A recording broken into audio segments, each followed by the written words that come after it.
Ladies and gentlemen, children of all ages.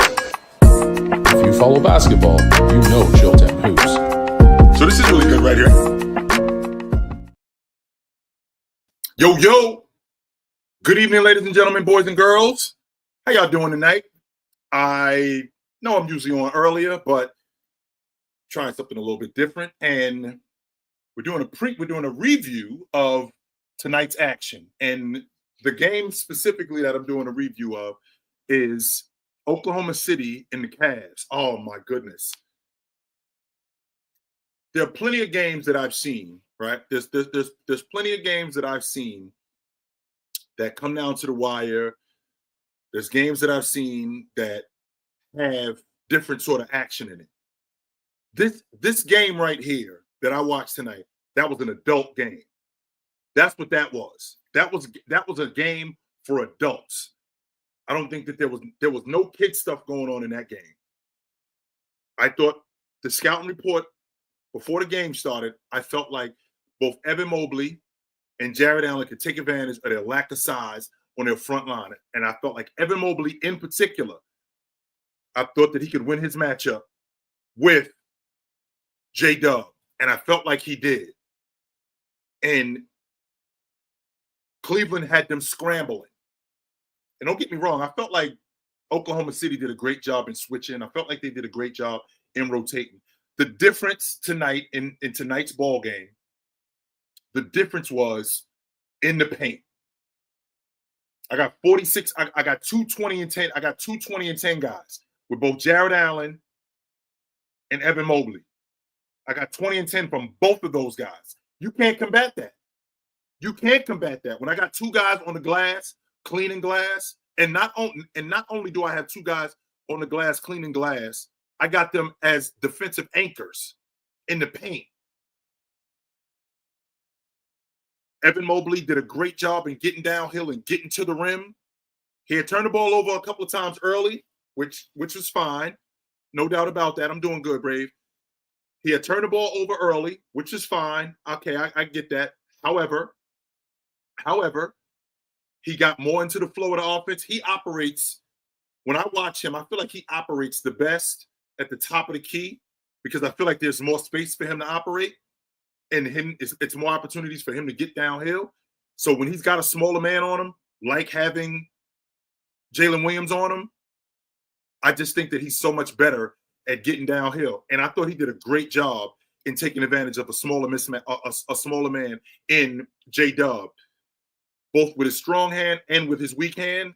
I think Jared Allen, I don't give him nearly as much credit as I should for the finisher that he is around the rim. I don't give him nearly as much credit as I should. He's a much better finisher than I give him credit for. Much better. He's got good hands. He's really good around the rim at finishing. And he keeps plays alive. He keeps plays alive because he rebounds. He rebounds with the best of them. Now, don't get me wrong. He had his hands full tonight with Hartenstein. Hartenstein had that floater working, and I think he might have missed one of them. But Jared Allen kept the pressure on him. Kept the pressure on him by going to the offensive glass, going to the defensive glass, running the floor, and in that pick and dive action, which I'm not on the fence about this when I tell you this, guys. If the Cavs can continue that pick and dive action, they're going to be a problem in the playoffs. The reason why this pick and dive action works, the same reason why it works with the Celtics, because screening is the most important part of the pick and dive action. Because now what you do is, one, you create switches, and two, you can switch. But screening is the most important.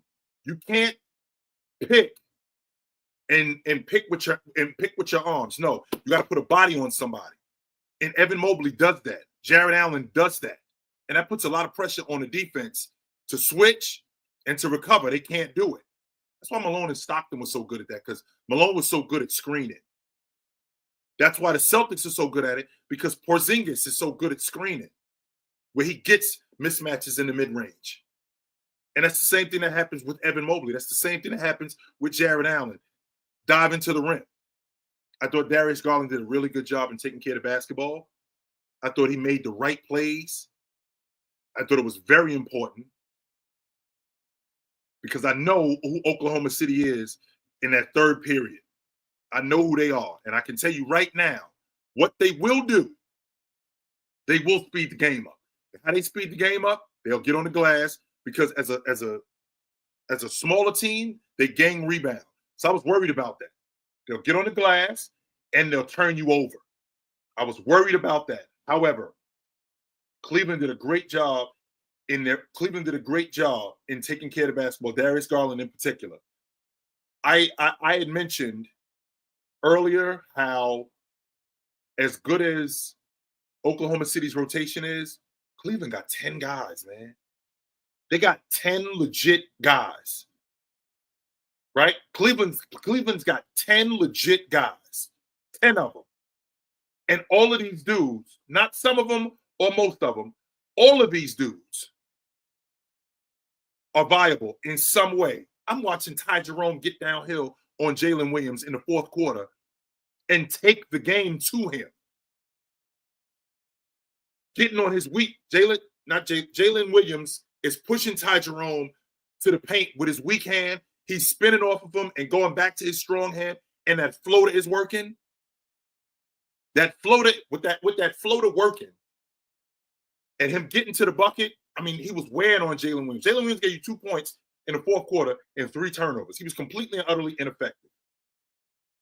Completely and utterly ineffective. With that being said, Donovan Mitchell was also, he was equally ineffective. I know that the variance of the 3-point shot, I know that can change with time. But with the 3-point shot, there's other ways to get involved. I saw Jason Tatum doing that last night against Denver when the 3-point shot isn't going. But Lou Dort made it so difficult on Donovan Mitchell to get into a rhythm. And that's what you have to do with scorers. One, get the ball out of their hands. That's number one with a scorer. Get the ball out of their hands to get them off rhythm.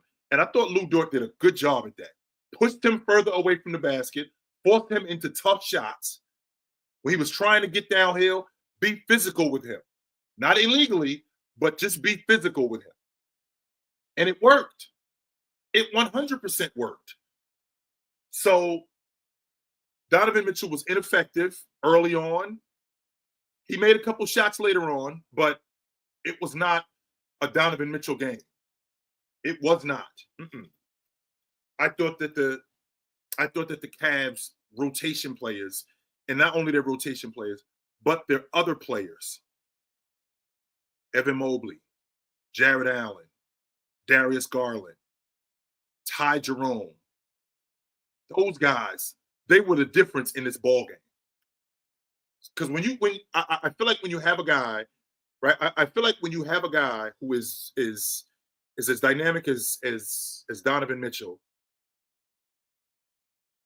I expect him to be awesome. But he's also one of those players who he doesn't dominate the basketball. He will tell you to get in the game. He won't be one of those guys who will just take the game over and just keep shooting bad shots. No, that's not Donovan Mitchell's game. He put that battery in Darius Garland's back. Darius Garland is not going downhill and attacking Jalen Williams. He's not attacking Cason Wallace in the meat and potatoes of the game to end the game. He's not doing that 2 years ago because he's not sure of himself. He looks a lot more sure of himself today than he did years ago. I think that Mitchell has a lot to do with it. I thought their second unit did a great job in knocking down open shots. Max Strus knocked down open shots. Dean Wade, he knocked down a couple of open shots. And I think that was largely due to the playmaking of both Donovan Mitchell and Darius Garland. I thought they did a great job in that. However, I can't say enough about Cleveland's defense. They continuously gave Shea different looks defensively. Now, you're not going to stop a guy like that. You're just not. No matter what you do, you're not going to stop a guy like that. The idea is to make it difficult on him. He still almost shot 50% from the floor. He took 27 shots. He made 13 of them. And a lot of that stuff was in the mid-range. And not just in the mid-range. He got out in the open floor a couple times. He looked great. He looked great. I'm watching the pick and pop action between him and Hartenstein, and I'm thinking to myself, I want to make Hartenstein more of a ball handler. I wanted to jump Shea to get the ball out of his hands. Make Hartenstein more of a ball handler. The counter to that is when you get blitzed, you get off the ball and you get it back quick, and then you go. Right? Get off the ball, you get it right back, and then you go. Because the defense is scrambling. They didn't blitz Shea as much, but I thought that they gave him different looks. And I thought they did as good a job as you could do on a guy that good. The difference in this ballgame tonight was in the paint, and their second unit guys in the paint with what both Evan Mobley and Jared Allen did, them around the rim. Their second unit guys with Max Strus, Wade, Karis LeVert, Ty Jerome, who was fantastic. George Niang knocking down open shots. They got 10 guys. 10 of them. What's important with that, when you have that kind of continuity, you're going to be hard to beat, man. The thing that I worry about is, one, I'm not sure if Evan Mobley is there yet. I'm not sure if Evan Mobley is there yet. I like what I saw from him tonight. The same way I feel about J-Dub, this is why I think that the Oklahoma City Thunder are a year away. This is why I feel like that. This is why I feel like Oklahoma City is a year away, because that consistent second scorer. And I know that Jalen Williams had 25. He was completely and utterly ineffective. He was completely and utterly ineffective in the fourth. I feel the same way about Mobley. I'm not sure if he's there yet. I'm not sure about that. He may prove me wrong. He may prove me wrong, because I see what I see from him is I see the growth. I see a guy more aggressive. I see a guy going to the rim. I see a guy using his weekend. I see a guy more confident. I see that. I'm not sure for what they're trying to do. And I can tell you right now, Cleveland is trying to win the championship. Cleveland isn't trying to make playoffs. Cleveland isn't trying to make it to the semifinals. This is a team that they think that they can challenge Boston for the East Finals, for the Eastern Conference Championship. And because of that, right? And because of that, I'm not sure if Mobley is there yet. That's not to say he isn't. I'm just not sure that he is. But from what I've seen from this group, so far, again, they're undefeated against the Western Conference. Zero losses against the West. 0 losses against the West. The 4 losses that they have are against Eastern Conference teams. The 4 losses that they have are against Eastern Conference teams. The rest of their wins are against the West. Undefeated. I don't think that Oklahoma City, it's not that they weren't prepared. They don't have the personnel to challenge a line like what Cleveland has on a consistent basis. I think if they saw them in a 7-game series, I think they beat them up. I'm not sure whether or not Chet's coming back this season. I said this last year when the season started, that I thought Chet was the difference in what they were doing. I won't argue that SGA is their best player. No, I won't argue that, because I do think that he's their best player. But Chet gives them a dynamic that they don't have. And tonight is evidence of that. You got to stretch big. Not only do you have a stretch big, you got a rim protector and a paint presence. You don't have that, because now teams have to play you differently. Teams have to play you differently. But I can tell you one thing. Watching tonight's game, he would have gotten beaten up. That was an adult game tonight. That's not to say that Chet is an adult, but he would have had his hands full with both Mobley and Jared Allen on that glass. He would have had his hands full with those two guys. That was an adult game tonight. I saw a bunch of grown-ups tonight. That's what I saw. I didn't see anybody being tentative. I didn't see anybody tiptoeing. I didn't see anybody being tentative. No, I saw a bunch of adults in that game tonight. And that's what I love to see. I love to see that. That's not something that I'm thinking, yo, this is good sometime. No.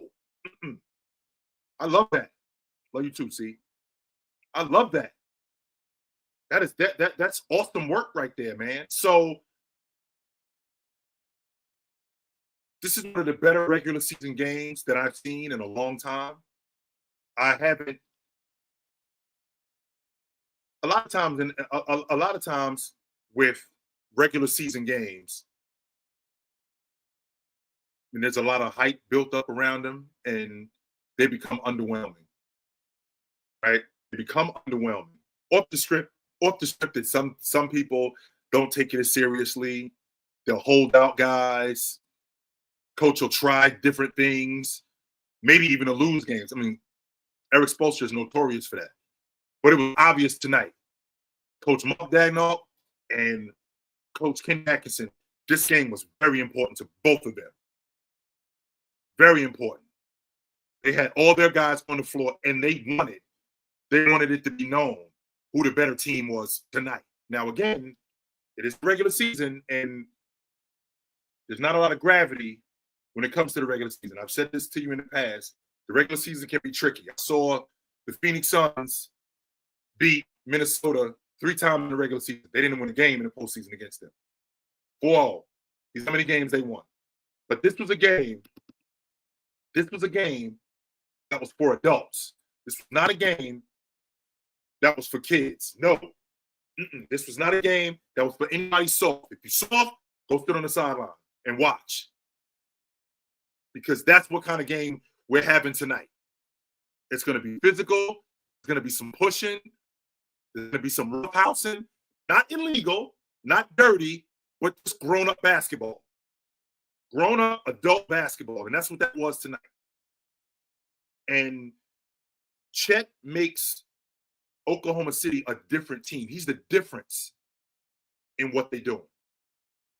He's not one of their better players. He's the difference. Just like Scottie Pippen, when he played with the Bulls, Michael Jordan was the guy. Scottie Pippen was the difference. LeBron James was the guy. Anthony Davis was the difference in what they're trying to do. Giannis is clearly the guy. Drew Holiday was the difference. That's who Chet is, because he brings something that not a lot of teams in the league have. And I think that it's important to recognize that. When you have a guy on your crew that brings something that not a lot of teams in the league have, it's hard to combat that. So a guy in Chet, the rim protector that he is, the long ball shooter, the mid-range shooter, the finisher that he is around the rim, how good he is. That's the difference in what you guys are trying to do. It's the difference. And what makes it makes Shay's game so much more lethal. It makes J-Dub's game cutting to the basket because the lane is open more. It makes his game even more lethal. It makes those shooters, Cason Wallace, Wiggins, who I love, by the way, it makes their games way more lethal than what it already is. Now, I don't know if they get Chet back this season. I heard that he was doing some movement. I haven't heard anything about running yet. I haven't heard a peep about running. I heard that there was some movement going on. Now, I think this Friday, I think Friday will be 10 weeks. Yeah, no, I'm sorry. I think Friday will be 8 weeks. So that's 2 months. This is where we are. And how he responds, that part I don't know. but I do know that they need him. I do know that for a fact. They do need him. Because what he brings, if you think about the bigs in the league, Jared Allen and Evan Mobley, the Celtics got KP, Denver's got Joker, of course. I mean, I won't leave him out. Sacramento's got Sabonis. Miami's got Bam. When you have when you have a big like that, right? When you have a big like that, it's pretty difficult. It's pretty difficult to replace that. You need that. You 100% need that. So, I love what I'm seeing from.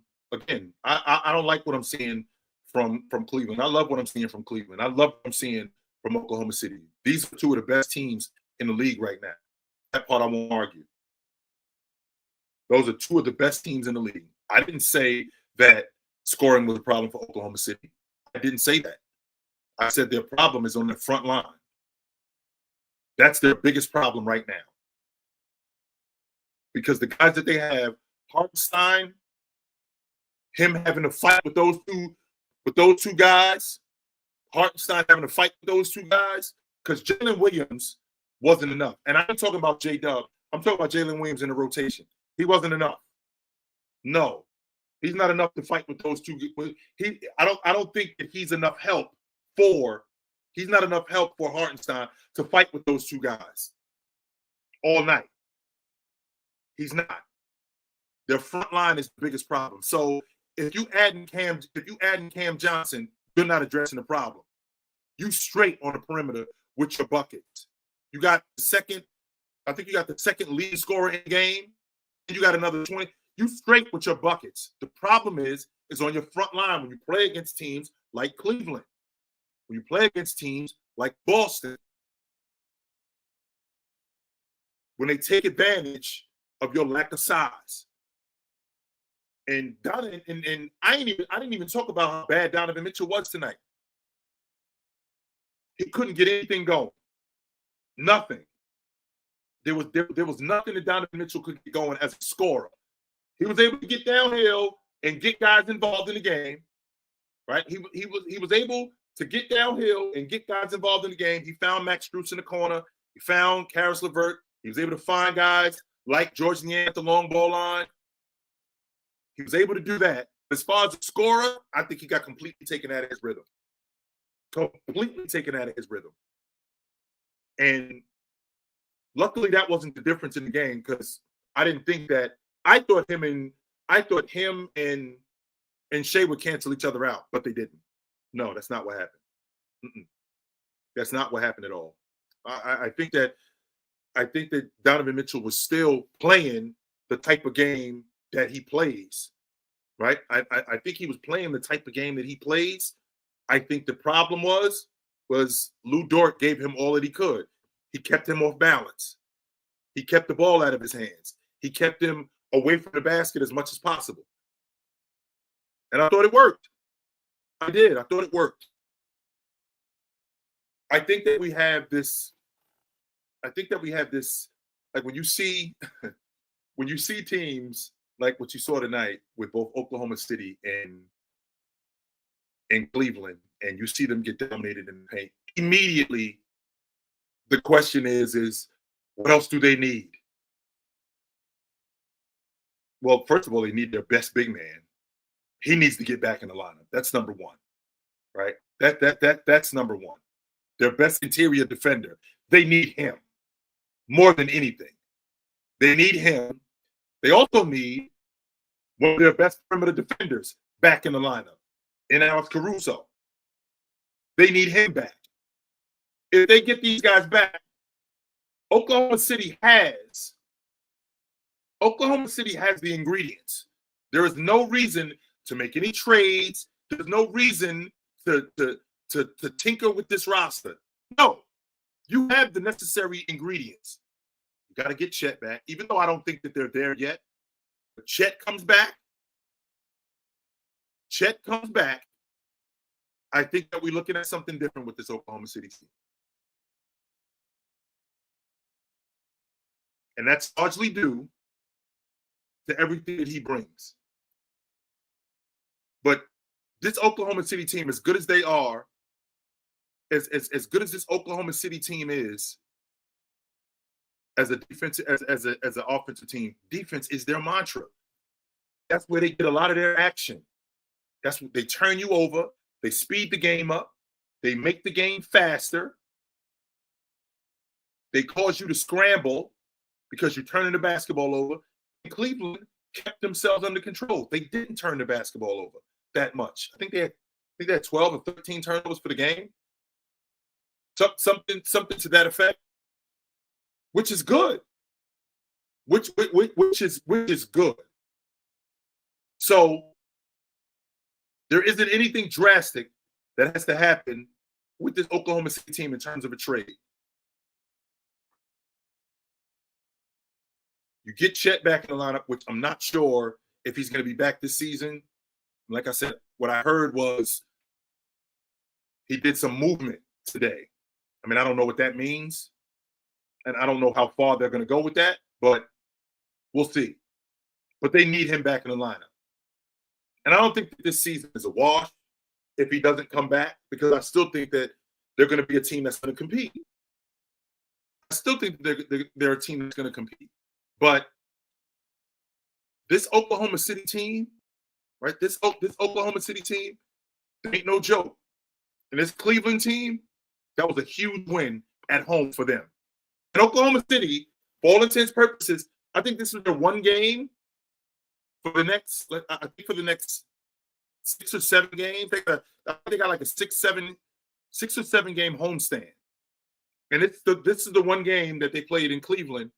I don't think they're on the road again for like another 3 or 4 games. I think they're home again for another 3 or 4 games. I don't think they're on the road again.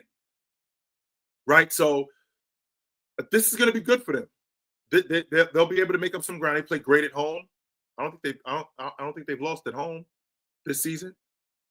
I think the losses that they have, I think all of them have been on the road. I don't think they've lost at home yet this season. So we'll see what happens with them. But this Cleveland team, they are excellent. They are. And I thought before the season started, I did not like firing Bickerstaff. I did not like firing JB Bickerstaff. But as time goes on, I'm starting to get the feeling that maybe Bickerstaff is a bridge coach. You know, like what Mark Jackson was with the Warriors. Maybe he's a bridge coach. Maybe he's a guy that'll get you there, and then you get somebody else in to take you over the top. Which kind of sucks, because I don't want to be that. I really don't. But when they got Atkinson, I felt really good about this Cleveland team. I did. I felt really good about this Cleveland team. I'm not sure how I feel about Donovan Mitchell in a 7-game series when we're going deep into the playoffs. I'm talking about East Final. I mean, I've seen him in the semifinals. I'm talking deep into the playoffs, East Finals, NBA championship. Can he be that guy? Because what's going to happen, right? What's going to happen is when you get deeper into the playoffs, you're going to need a guy like Donovan Mitchell, right? You're going to need a guy like Donovan Mitchell to be elevated. I mean, I had said this about Kyrie Irving, that I didn't think that Kyrie Irving, I don't think he carried in 2016. I felt like he did his job. Now, what does that mean, Chill? Because he went above and beyond his job. Well, when we get later on in the playoffs and the teams get better, I got to raise my game. That's my job. So in the first round, things that I got away with in the first round, I'm not going to get away with that I'm not going to get away with that in semifinals because we're playing against a better team. The stuff I got away with in the semifinals, I'm not going to be able to get away with that in the East Finals. I'm playing against a better team, so my game has to get better. So I feel like Donovan Mitchell, can he raise his level of play when we get later? He's already shown me he can win me a playoff series. He showed me that. He showed me that last year. He showed me that he was in Utah. He can win me a playoff series. Oh, he can do that. I'm talking about when we go further into the playoffs. Can he raise his level of play? That's going to be $1 million question with Donovan Mitchell. I'm interested. I'm really interested to see if that can happen. This Cleveland team, man, they I feel like they're something to deal with. They are definitely something to deal with, no doubt about that. And Young, that's such a lazy take right there. That's so lazy for you to say something like that. That is so lazy. Tatum gets blown out being on this team with no Chet. Really? With that defense that Oklahoma City has and the way that they fly around? That is such a casual take. I can't tell you how much a casual take that is. That's one of the most casual takes I've ever heard.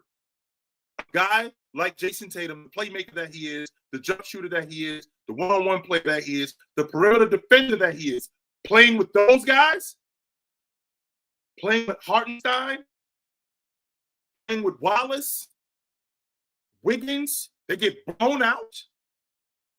That's one of the most casual takes that I've heard. I can't say that I've heard a more casual take than that in a long time. I can't say that. But I think that this could be a finals preview. I think that's why they played it like that. I don't think Cleveland can beat Boston 4 times in a week, but I think that this was really good I feel like this was really good for the league. I do. I think this was really good for the league, no doubt. So I want to hear from you guys. I do. I want to hear from you guys, and I want to know what you guys thought of this game. Yo, what up, Chill? Yeah. What up, man? That was a great game, man. And I think I'm about to hop on that Cleveland bandwagon because I've always been a fan of Donovan Mitchell, but like you said, he's never made it past that second round. But this year, man, I think this is the year that they can actually get to the finals because of Mobley and Allen. That big action that they run was beautiful. Like they were both throwing each other lobs, and I can't really think of the last time I've seen two bigs playmate like that. That's on the same team. And I got roasted for this. I was on playback. I brought it back to when David Robinson and Tim Duncan was doing it, and I got roasted for that. Yeah, I was gonna say that. I was a kid whenever Robinson and Duncan played, but were they playmaking and like getting each other open like that? Yes, that hollow action. Yeah. That's what it looked like. Mm-hmm. That's what it looked like. Yeah, I was gonna say that. I was gonna tweet that too on Twitter, but I was like, nah, I ain't trying to get roasted either. But I was like, man, that was beautiful watching them play. They both had double doubles, and the thing that I love the most is the way they offensive rebound. Because I feel like because they can offensive rebound, they can grab them so good, it gives their shooters confidence. Like whenever Stu shoots it now, I feel like he just lets it fly. Whenever Dean Wade shoots it, he just lets it fly.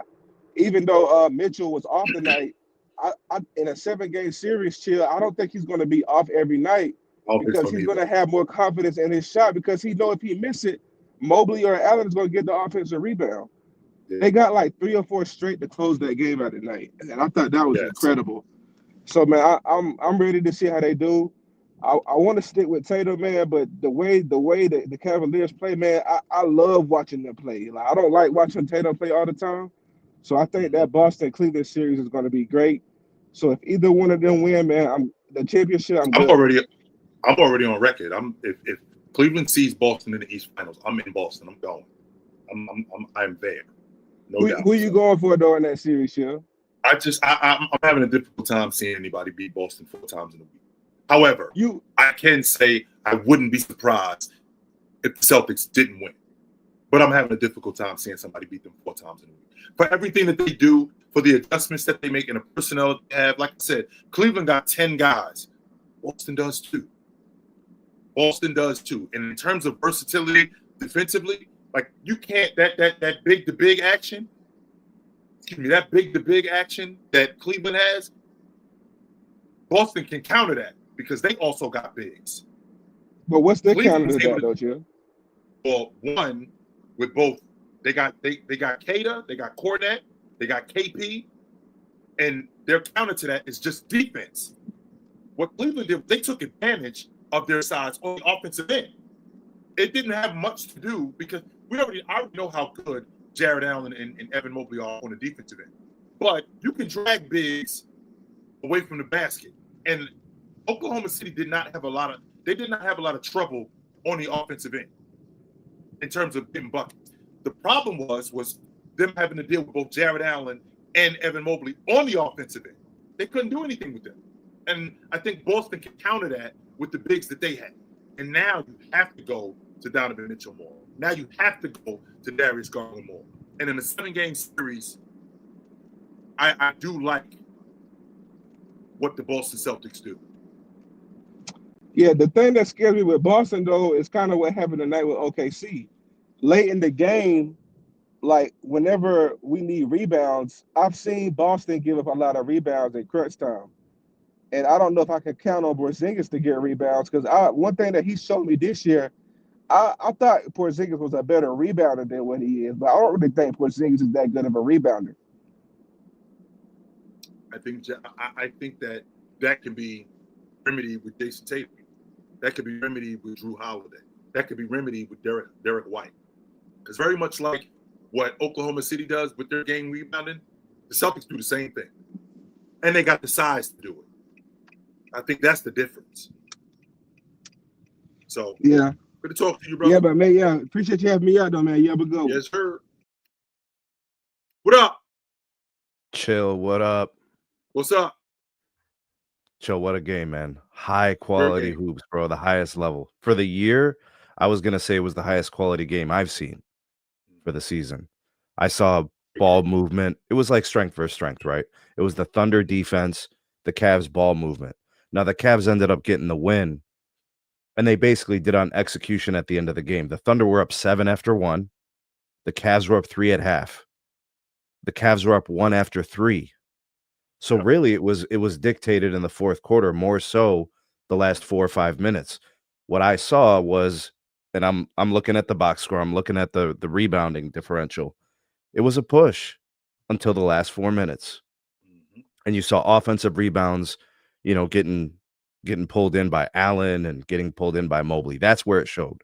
But for a duration of the game, why do you think that was when you talk about in the meat and potatoes of the game? Why do you think that Cleveland separated themselves from I think one guy in Hartenstein can only do so much for so long, right? Right there. Yeah, exactly. And you know what? Respect to the Thunder. You got Case and Wallace hitting shots, Shea controlling the pace of the game. Hartenstein's a nice player. That is a good ball player. And Lou Dort defending D. Mitch 90 feet for a large duration of the second half. Like, you don't see that in an NBA regular season game most of the time. So it was a really, really nice game to watch. Garland is building confidence in these huge games. He's not getting benched against the Celtics. He was defending Tatum on those switches. He was playing in those crucial moments tonight and getting buckets. He got by Case and Wallace, got to the rim and kind of sealed the deal. I didn't think the game was too big for Mobley. He did fumble the ball a couple times under the rim. But the Thunder defense is good, Chill. We have to give them respect. They did not make this easy. Absolutely. And you know what? You talked about the Celtics. The Celtics have those kind of guys too. So that when you say I'll take the Celtics in 7 against the Cavs, I respect it because I can see it playing out that way too. But I can also see a version of the Cavs between now and the end of the season where they're even better than they are now. Because I'm watching Atkinson. We barely a third. We barely a third through the season. I mean, if the Cavs can avoid injury and stay as healthy as possible, and Donovan Mitchell can continuously raise his level of play, because that's what as good as Darius Garland is, as good as Evan Mobley is, as good as Jared Allen is, it's going to come down to Donovan Mitchell being able to raise his level of play when we get into the playoffs, because that's what it's going to take. It's true. That's exactly what it's going to take. My best player, I'm only going to be able to go as good as my other players are. My best player got to play better when we move forward. Donovan Mitchell, he's already proven to me that I can win us a playoff series. Can we keep doing it? Can I raise my level of play? And if he can do that, then we're gonna have the series to talk about. Yes, we will. One more thing, Chill, and I'm gonna jump off here. The thing about Mitchell this year, everybody's talking about in these big games, he hasn't played well. I just want to kind of remind people what he's done against good teams this year. Okay, so I'm just going to talk about this season because that's all we got. This is just a body of work. Against the New York Knicks, he dropped 25 early in the year. Yeah. Against the Milwaukee Bucks, he dropped 30. He followed it with a 14, right? So not a great game, but on the one game, he did very well. Against the Sixers, he dropped 23. Against the Celtics, he dropped 35. Against the Hawks, he dropped 30. We're talking about the more competitive teams, right? So you're dropping 30 and 35 on the Celtics. You're dropping 28 on the Nuggets. I mean, these are some of the more competitive teams with guys on the other side that are really good. Another 27 on the Bucks. I'm just saying, when you're dropping 33s and 27s and 25s on the good teams, I mean, how do you say he plays bad against good teams? I mean, the numbers he's scoring in those games. That's all I wanted to say. Yeah, I don't buy that at all. So. And you know what? One more thing, Jill, just because I want to show you the respect, bro. You were right about Tatum years ago, and a lot of people very wrong about Tatum for the last several years. He is a very, very good player. He's top of the class. He's up there with SGA, with Joker. You know, these guys all deserve Giannis. They deserve MVP considerations. Look at the team's records because they are great. That's all I got to say. Thanks, Joe. All right, brother. Good talk to you. Yes, sir. Stop. Yo, can you hear me, Chill? Yo, what up? Also, shout out Snee. What up, man? I just wanted to talk really about Donovan Mitchell and how he performed tonight and how he will really be the deciding factor with how the Cavs do this postseason, you know? Yeah. I mean, I feel like today they got lucky. Not lucky, but I'd say, you know, they didn't have great defenders for the bigs, you know what I mean? And some guys in the East, like Giannis and the Celtics, I don't feel like they'll be able to do this against them. You know what I mean? I do know what you mean. And I don't think that he's going to play like that again. But I thought that what I don't want to do is I don't want to discredit Oklahoma City and Lou Dort. No, I'm not going to do that. I thought Lou Dort did a great job on him. I thought they did a great job in switching, pushing him further away from the basket, forcing him into tough shots. I thought they did a great job with that. I don't think that he will play that bad throughout the course of a series.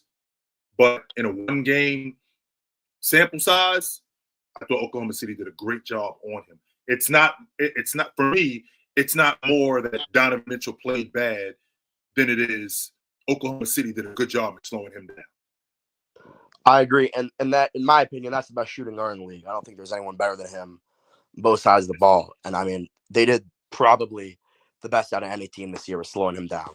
But I feel like today with the Cavs too, something huge was Garland getting that confidence with, you know, playing well against good teams. You know, after that stinker he had with the Celtics where he made like 2 shots or something crazy like that.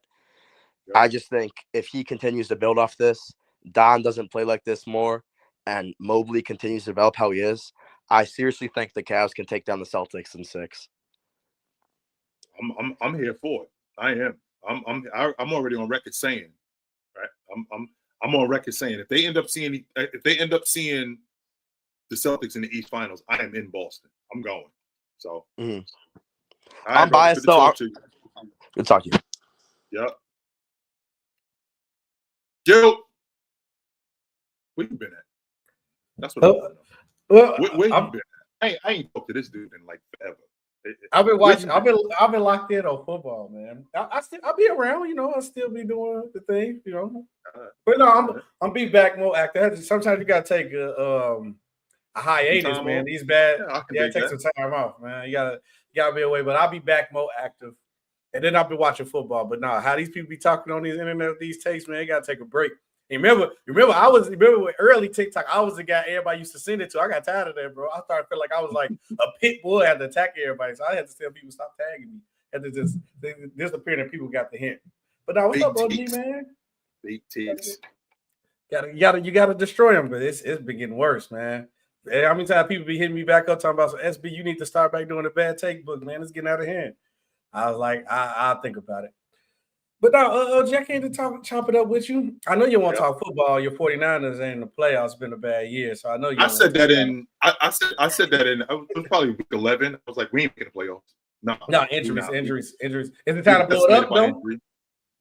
No, I don't think so. Not yet. Okay. However, and this might be a hot take for you. I'm down to move up for Christian McCaffrey. I think we already got the best of him. He was. He stayed beat up in Carolina. We got lucky last year. That he wasn't beat up, and what you saw this year from him, that's who he really is. Yeah, as good of a player he is, but he stays in and out of the lineup with injuries. Stays in and out of the lineup, and I think we got lucky.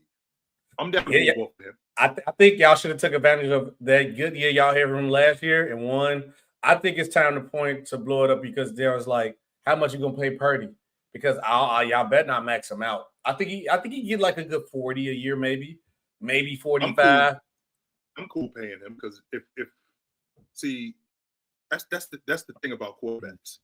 Like if you move off of a quarterback, the question that you got to ask yourself is like, what are you replacing him with? So if we moving off of Brock Purdy, what's in the draft? What's in free agency? Like we ain't getting lucky like Minnesota did. Don't forget, Sam Darnold was on 49ers last year. Yeah, he was. Or I'm gonna say, or you can find that vet that nobody believes in, like a Sam Darnold or Kirk Cousins. Maybe. Kirk Cousins is over. Kirk Cousins is finished. Not his bank account, I can tell you that. Yes. Whoever his agent is, you need to get him. I need to get in contact with him too, because he gonna get you paid.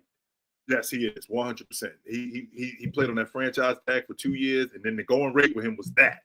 Yeah. If you want me to play for you, this is what the going rate is. So you gonna get that money. But back to the hoop point. One thing I'm glad that you actually did go live tonight, because I was like, I know you usually go live on TikTok in the morning. I was gonna make sure after I dropped the kids off, I was like, I gotta go on your live because everybody talk about the Donovan Mitchell having bad games, big games. That's not the problem because you finally got a coach who's actually taking advantage of what the Cavs' weakness was during that time. They was overutilized Donovan Mitchell and Darius Garland, where you wasn't getting your bigs involved. Because I could have sworn if anybody was the two biggest Mobley guys, it was me and you. And we were telling you, like, bro, this guy could be a defensive player of the year, and you can activate this guy. He could be like one of the best defensive players and be activated like Chris Bosh type of offense. But also you see what he can show his passing ability. So I like Kenny Atkinson, what he actually has been doing, because anytime that you see Donovan Mitchell have a bad game, do you see the other guys doing good? Because the ball movement has actually been going around. And then obviously when other guys key on this guy, you will actually hope that the other guys actually show up. So what I like what Kenny Atkinson is doing, preparing the other guys to make that move in the playoffs, because what we have seen that destroyed the Cavs every time during their playoff run was Mitchell try to play hero ball and everybody collapse on him. Then finally you try to get the other guys involved, but they never used to been doing anything with the ball. They usually just either stand in a corner or do a high pick and roll and hope to catch it under the rim or catch a oop. But Kenny Atkinson is actually getting the bigs involved in multiple ways. So I think this will actually help them in the long term in the future during the playoff run. And on top of that, I feel like, to add to your point, Donovan Mitchell is a willing passer. Like, he ain't one of those guys who has to dominate the ball. Like when he's not scoring, he will get other people involved. In fact, he did that tonight. Now, I'm not gonna say that he had a great game. I thought that they did a damn job on him defensively. I thought that they boxed him up, made him take tough shots, made him miss tough shots, kept him away from the basket for as long as they did. 100%, I thought that they did that. However, he's one of those guys who, as a willing passer, and not just as a willing passer, but also he's putting that battery in Darius Garland back. Don't worry about me. I promise you, I'm gonna get involved in this game. You do your thing. 100% do your thing. I'm right behind you. And him doing that, I just think that makes Darius Garland so much better. Yeah, and that's what he need that confidence, because Darius Garland is going to be the guy that have to handle the ball when they start double teaming and trapping Donovan Mitchell to get the ball in his hand. Darius Garland is going to have to be the guy that have the ball in his hand, the playmaker. But yeah, I want to pick your brain too, like, because we head into a different area of basketball, and I'm actually glad to see these two teams. But if you want to count Donovan Mitchell as a superstar acquired guy, that's fine. But how do you feel about teams like the OKC Thunder, who is like a cusp of close to a championship, and actually instead of just doing what everybody usually do, is trade all your young guys and go for a superstar, actually stay in the course with the team that they actually have, because you actually might be better off with what you got instead of trading for like a superstar, even though ain't really none of them really out here. But do you think OKC making the right decision, stay in the course, or you think they should just go out and get another guy and go all out? In fact, I think that's the future of the NBA, because of the CBA, that you're able to keep a lot of the guys that you draft. And I understand how the first tier and the second tier work, but a lot of these teams own a lot of these teams own Houston, Oklahoma City. They own a lot of their players' bird rights. So because you own their bird rights, and you can get these guys on the cheap because you got them on rook deals, and then you don't have to move, and then you don't have to pay them for a little while, and then you pay this guy, and I don't got to pay this other guy for another 2 years, and then that deal doesn't kick in for 2 years, and it counts only for 35% of the salary cap. This other guy that I already paid, his money is still on the books, but I still got this guy on a rook deal. So, for example, when you pay SGA, but I still got J-Dub on his rook deal. Okay, so in another year, when I got to pay J-Dub, I still got Chet on his rook deal. So and Chet's deal doesn't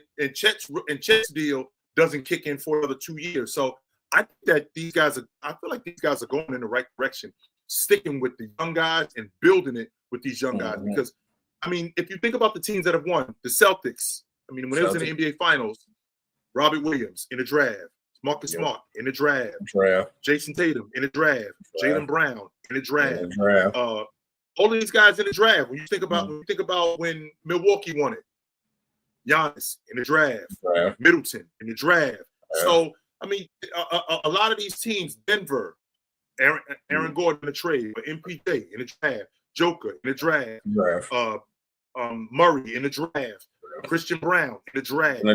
A lot of teams, I feel like they're building their units that way and sticking to it that way. And you got a lot of young teams like Houston, like Memphis, like Oklahoma City. I think that's going to be I feel like that's going to be the mantra. Same thing with Cleveland, Mobley in the draft, Darius Garland in the draft. A lot of these guys that they're building around are young guys, so I like it. I think and I also like how the fact that they, instead of going for that superstar too, they go get the vet guy that actually fit the mold of what the team actually need. Like you said, the Nuggets went and got an Aaron Gordon, the Celtics went and got a Drew Holiday, or even like the Cavs, they got a Jared Allen. Instead of just going for the name, going for what actually fit. And I think, like you said, that's going to change the dynamic of the NBA, because a lot of these guys going on their tail end, the superstar guys, and you just winning with 2 or 3 guys don't work no more.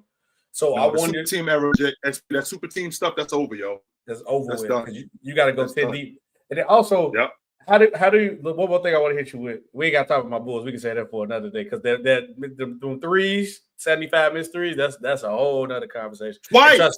So I turned out both games. You could definitely tell. That's why I said I've been watching football. So I turned out both games. But and see, talk about the Bulls and threw me off. Jesus. But how do you feel about the Karl Anthony Towns trade, right, with Julius Randle? But Cat is now looking like an MVP candidate, superstar status. How you looking at Cat now? Well, he was always one of the better bigs in the game.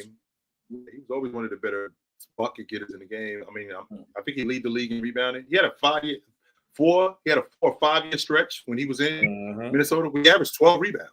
He was a bucket. He's always been a glass cleaner. So I don't think that should be, something that's shocking people. He was always that. I just think that, he had to grow. He had to learn. And now that he's in a system which works for his game, I think that's conducive for his game. It just looks a lot better. This Julius Randle thing, I was really excited about it. With him coming to Minnesota, it just hasn't worked out. It hasn't. I think the problem is I think Randall will benefit more off the bench. with that certain situation, I hate the fact of that it's neutralizing Nas Reed, because I thought with Cat being gone, this was time to unleash Nas Reed. And I know you can't get rid of Gobert, but I was thinking that, hey, if you're getting rid of Cat, that means we got a guy, Nas Reed, who is like a skilled big, who you could probably get some of the things that Cat was doing. Maybe it's not the shooting to the extent that Cat was shooting, but I thought this was going to unlock Nas Reed game, and they was making Nas Reed the number 2 guy. Because I feel like you shouldn't get rid of Cat if you're not going to move up Nas Reed. This guy was just a 6-man. This guy was very nice. So why are you not making this guy the number 2? And then with Cat, I'm looking at Cat like, because I think in December he was averaging almost like 20 points, 20 plus points, 20 plus rebounds. And I was like, this is ridiculous. Is we looking at Cat as a top 10 player right now? Because to me, I think he's the best player on the Knicks. And the Knicks is a good built team, though. I feel like you can make that argument, but I mean, Jalen Brunson is still the guy over there as of right now. We'll see what it is in the future. But SB, I got to get moving, brother. All right, bro. Appreciate it. Good talking to you. You know where to find me at. All right, yo. What up? What's up, Chill? How are you? What up? Good, brother. What's up, man? So right now you're talking to a real Cavaliers fan, man. So what I want to point out is that the Cavaliers are still disrespected. You know, I feel like today's game was a damn if you do, damn if you don't. You know, if like we won this game, they're going to talk about how OKC didn't have Chet. You know what I'm saying? So they're going to discredit. Or the fact that you guys were home, they didn't have Chet Holmgren, some bullshit like that. Yeah, I'm good. Exactly. And then if OKC won, everybody would be, you know, talking about how Shea is MVP even more, and talking about how they're contenders now for the championship. And for me, how you was talking about like how we're super deep, I think people forget we still got Imani Bates still cooking in the lab. We got people like Craig Porter Jr., who last year when Donovan Mitchell was injured, when Darius Garland was injured, when Evan Mobley was injured, he stepped up and balled out for us and won us a couple games. Like we still, our bench is by far the deepest bench in the NBA. And that's a fact. Don't leave out Sam Merrill too. And Sam Merrill. He didn't even play today. We didn't even need him. So it's a. I mean, the Cavs got a great team. They do. That's a damn good team, right? I think that's a damn good team that the Cavs got. I think the question that needs to be answered, and it will be answered at some point this year, is how far can Donovan Mitchell take this crew? Because they're going to look to him at some point. Like, we need you to be Donovan Mitchell. That's going to be the $1 million question. So, Dennis, good to talk to you, brother. Appreciate it. Yeah. What up? What's going on? What What's up? the deal? Hey, so to you know make to get to continue on to this Cavaliers thing that I was talking about, and I did say a while back, if they did beat the Celtics that night, they was gonna go on a 25-game winning streak, 30 or some shit like that. I was wilding out, but the Cavaliers, man, from top to bottom, they have very much improved and they're very much real. And what I'm seeing unfold before my very eyes is what I seen when Steve Kerr got to the Golden State Warriors. I'm seeing that for some reason, bro. Like bridge coach. Is that what you're telling me? Like JB is Mark Jackson. And in this situation, he might have been Mark Jackson. Yeah, I think it might be because I mean, listen, like the coach that they have now, man, we know all too well. We know what he was about to do, man, when he was in Brooklyn, and then somehow, some way, Katie and Kyrie got up in there, and that was he was up out of there. Kenny Atkinson was due for a head coaching job for a while, and I think he's showing why that was. And he's showing why that is, man. Finding different ways to win. As in tonight, man, Donovan Mitchell is not your guy. You know, they defensively, I think OKC, I think they very heavy reliant, and this may be an unpopular opinion, but I think they very heavy reliant on turnovers. It seemed like they one of them teams, like if they don't get a turnover, but like they pretty much screwed, That's because not an they don't have unpopular Chet. opinion. That's not an unpopular opinion. That's a fact. I mean, their defense is their game plan is predicated on their defense. But it's That's a predicated on them. But it's predicated on them getting a lot of steals. They heavy turnover Yeah. efficient, like Yeah. because they don't have Chet on the back end. As far as It works. SGA, I mean, if we being honest, it works. It's not like it's not I mean, working. It's working. it works. It works. In most cases, for this season. But we have seen it get exposed. We have seen it get exposed in the cup game. And tonight, we definitely seen it get exposed, and that leads me to one of the biggest kryptonites for a team like OKC going forward, especially without Chet, is size. That's one of their biggest problems. If they can't do nothing with these bigs and the size that they're going up against, they pretty much in trouble. Because we seen Giannis play. I seen Giannis played arguably one of the most patient games that I've seen in that cup game. He should have went for 40. He should have had 40 and 19 in that game easy, but he played very patient. He waited for the defense, man. Worked in the high post in that high post range. The mid range was on money that night. He doing that shit where you talk about where he turned his brain off, whatever that shit was. And it was working that night. But to continue on with the Cavs, I think they are very for real. Are they real enough to dethrone to get them big badass leprechauns up out of here? Maybe. Well, we'll have to see. But I wanted to speak to you a little bit more on the before I get out of here.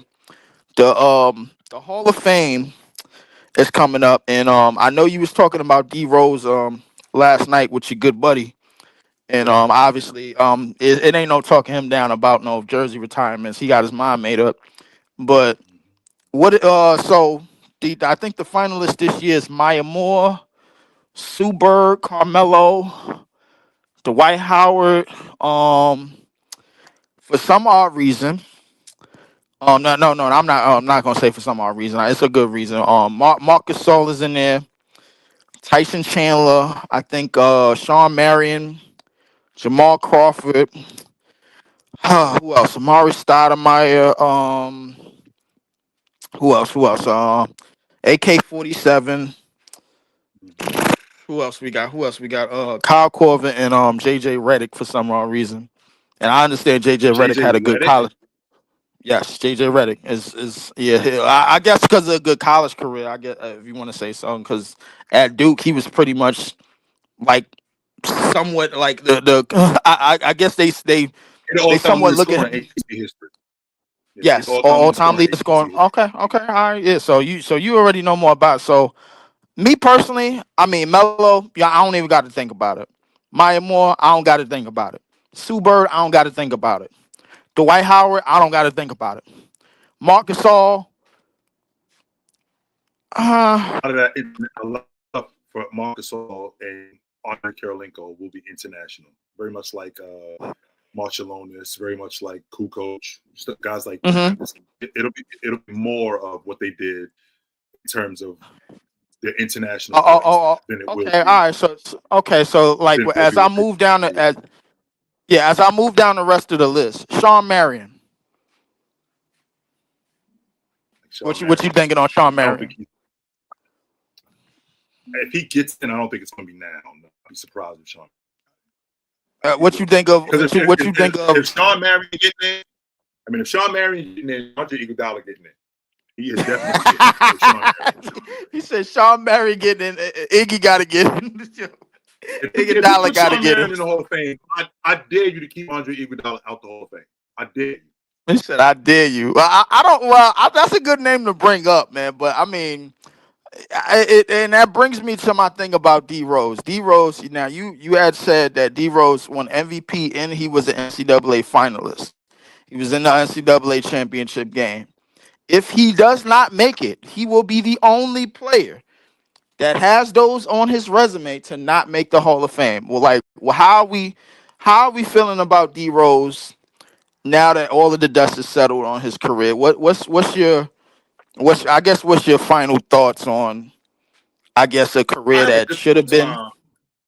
I mean, I have a difficult time with the what if, but I do understand it. I really wish he could have stayed healthy because I played 8 years with the Bulls. After he tore his knee up, I think that mentally it destroyed him because now his body started to break down because I think he got in his head.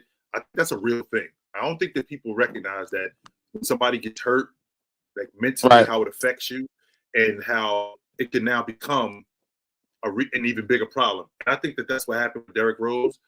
But what I'm not going to do is I'm not going to sit here like the injuries that he had, he couldn't recover from them. He played 10 more years after he tore his knee up. It's not like he only Right. played 2 or 3 more years. He played 10 more Right. years after he tore Right. up his knee. So Right. I mean, I do have to equate some of it to him being somewhat of, for lack of a better term, a mental midget. Yes. Yes, he was. A mental. I mean, well, I would say, you know what, and I'm glad you brought that up because Grant Hill actually had an interview. He talked about how mentally, like after 2000, like it just wasn't the same. Like he talked about how when he was in Detroit, he knew what he was and he knew what he was doing. Like, but mentally after 2000, it was just like it was just one of those things. It was just like, damn, yo, if I make this move. Yeah, I don't know. I don't know how I'm gonna feel after I make this move. I can't get baseline no more. I can't get over the defense anymore. And Penny Hardaway, he talked about it. Brandon Roy, he talked about it. These are guys that when we look at them at their absolute best, damn, they was good, wasn't they? they was like I think the thing with Brandon Roy, he just couldn't do it anymore. Like I said, Derrick Rose played 10 more years. Brandon Roy, when that knee started to go, he just couldn't play anymore. Penny just Hardaway couldn't play said, anymore. I think in 98, he said he should have retired at that point. But he ended up playing a couple of more years. He said he should have been out at that point because he clearly couldn't do what he used to be able to do. He clearly couldn't do it. So, I mean, for Derrick Rose to play 10 more years after tearing up his knee, especially in a time like this where, modern medicine helps you out a lot more than what it was in the past. I mean, I think a lot of that was mental for him, and I think that broke him. So I feel like it was, man, and then I'm gonna end it off by saying this. I feel like it was, but a part of that was I think a lot of the game started to change at that position as well. You look at what he was doing in his MVP season and everything, and then you look at the league of point guards all after the fact when he played those 10 plus years, and then you look at the minutes. And I look at the minutes played. Same with Grant Hill. Grant Hill, turned into like a pretty good role player. When he went to Phoenix and everything, when he ended his career, and I think D Rose. I don't think he ever dwellished in that role. It dwellished in the role of like the role player role, but I think he could have, but he never really dwellished in it because it was more of it wasn't. I think it was a half and half thing. Like that angel on your left shoulder and that devil on your right shoulder. You could make this up and under layup, and it was just like, nah. Derrick Rose is a lead singer, man. You can't turn Derrick Rose into a backup singer. But was he always a lead? But when your vocals, when you get in a car accident and your vocals go, are you still the lead? Yeah, see, that's the problem. That's the problem right there. No. Come on, you don't remember the DOC, bro? Right after that accident. I think that's a little bit different. And the reason why that's a little bit different is because, I mean, if your vocals are gone and we can't fix it, then you over. But they were able to fix Derrick Rose. The question is, did Derrick Rose? Yes, he came. Like I said, he played 10 more years. So the question he played 10 more years. Can I do what I used to be able to do? We've seen guys come back from ACL injuries. Don't forget, Zach LaVine tore his knee up. Right. Don't forget that. We've seen guys come back from ACL injuries. We saw Blake Griffin, who had microfracture surgery. We saw Jason Kidd, who had microfracture surgery. This is surgery for guys. This is surgery for people in their 60s and 70s. And these guys came back and they were just as effective. So, I mean, we saw Amari Stoudemire, who also had microfracture surgery. I mean, these guys come back from these injuries. Derrick Rose, I think it was upstairs that I'm not sure that I could do what I used to be able to do. And I think that's where he was with it. So, Lee, it was good to talk to you, brother. No doubt. Yeah, definitely. Well, ladies and gentlemen, it's about that time for me. It was good to see you tonight. Y'all know what time it is when you see me. You know where to find me. If I'm not here, I'm on TikTok, Monday to Friday, 9 a.m. If I'm not there, you can find me on the panel from 11 to 2. If I'm not there, you can find me right here on Chilltown Hoops. On Tuesday nights, me and my man Tony Tone, Sports Fluent, we do our thing. If I'm not there, you can find me on Saturday afternoons, 12 p.m. Eastern, with my man Big Ox. So I'll see you guys soon. Until then, put on a suit, drink water, don't drink and drive. Hey, man, call your mother. When last time you talk to your mother? Call your mother. I will talk to you guys soon. But until then, take it light. Take it. Absolutely, man. It was good to see you guys tonight. This was good stuff. I enjoyed that.